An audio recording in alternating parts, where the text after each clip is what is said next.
Hello les amis, j'espère que vous me voyez bien, j'espère que vous m'entendez bien et surtout j'espère que vous allez bien. Je suis fatigué, j'en peux plus. Cette semaine a été super éprouvante. Franchement, j'en ai marre de tout. J'ai envie de tout arrêter. Est-ce que tu t'es déjà dit ça? Est-ce que tu t'es déjà dit ça? Perso, effectivement, j'ai des semaines bien remplies où parfois c'est éprouvant. Et il m'arrive de me trouver dans cet état de fatigue qui correspond à cette fatigue chronique qu'on a après 40 ans. Pourquoi la fatigue chronique après 40 ans n'est pourtant pas une fatalité? C'est ce que je vais t'expliquer ici. Comment je le sais? Je reconnais dans certains signes quand ça m'arrive.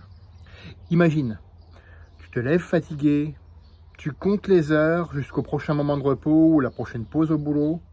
Ta motivation, elle est en berne, du moins si elle existe toujours, hein.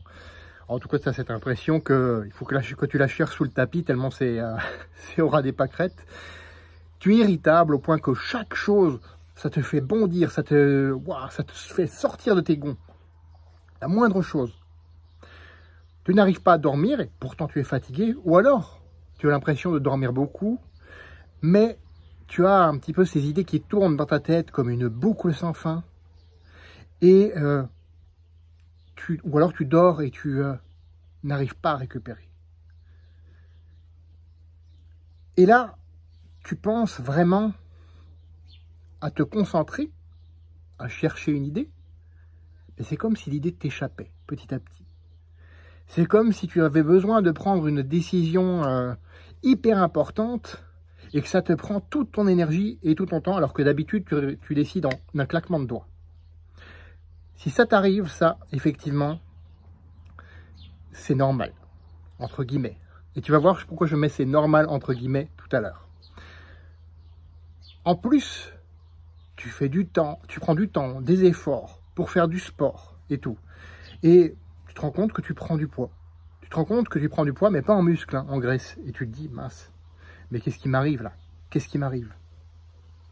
C'est parce que ton métabolisme est en vrac à cause de cette fatigue chronique. Et là, tu te dis, non, là, j'en ai vraiment assez. J'en ai vraiment assez.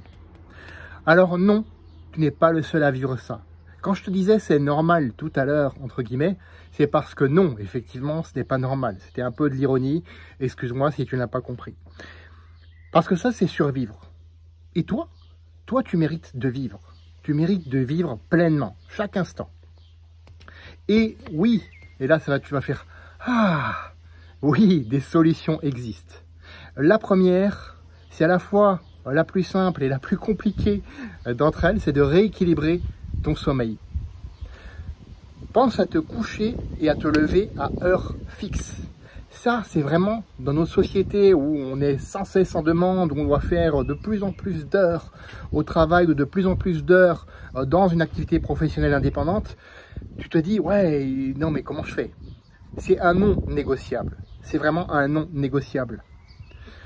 Deuxième solution pour équilibrer ton sommeil aussi, tu utilises les deux, hein, bien entendu, c'est de te mettre à la lumière naturelle. Tu vois, aujourd'hui, il fait beau.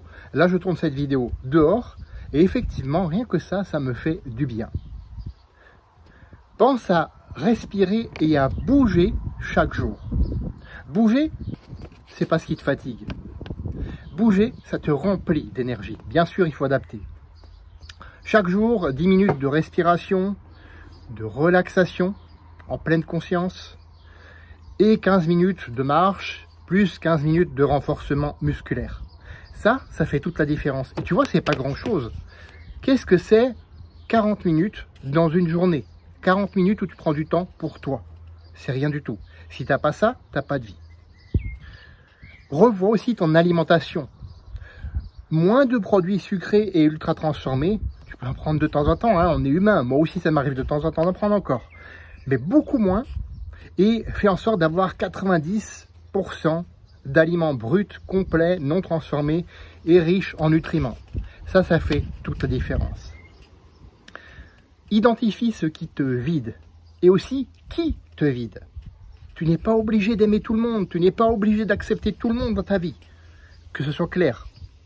Tu dois faire un tri, te respecter d'abord. Et identifie ce qui te remplit et qui te remplit. Et passe beaucoup de temps de qualité avec ces personnes-là et beaucoup de temps à travailler sur ces pensées qui te remplissent, sur tes objectifs personnels par exemple.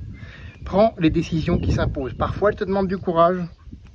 Parfois, ça te demandera pas tant de courage que ça. Il te dira, oui, ça c'est évident, effectivement, ça me vide. Donc hop, ça je mets de côté.